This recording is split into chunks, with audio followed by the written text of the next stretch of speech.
যেই ঘরের স্ত্রীরা স্বামীর থেকে উচ্চ আওয়াজে কথা বলে এবং স্বামীর মুখে মুখে তর্ক করে, ওই ঘরের স্ত্রীরা দুনিয়াতেই কয়েকটি বিপদের সম্মুখীন হয়।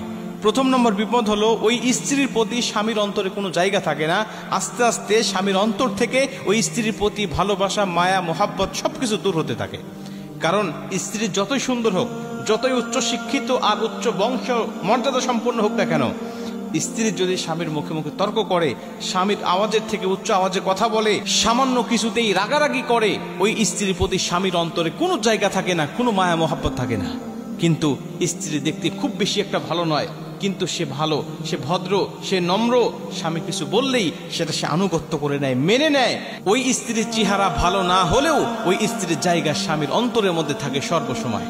এজন্য মা বোনদেরকে বলতে চাই, কখনো স্বামীর অবাধ্য হবেন না, স্বামীর মুখে মুখে তর্ক করবেন না এবং উচ্চ আওয়াজে কথা বলবেন না। বললে প্রথম নম্বরে আপনার জন্য স্বামীর অন্তরে কোনো জায়গা থাকবে না। দ্বিতীয় নম্বরে, আপনার ঘরে শান্তি নামক যে একটা নিয়ামত, এই নিয়ামতটা থাকবে না, শান্তি বলতে থাকবে না। আপনি যত টাকা ইনকাম করেন না কেন, আপনি যত ধনী ফ্যামিলির মেয়ে হন না কেন, বা আপনি যত ধনী স্বামীর স্ত্রী হন না কেন, আপনার ঘরে শান্তি বলতে কিছু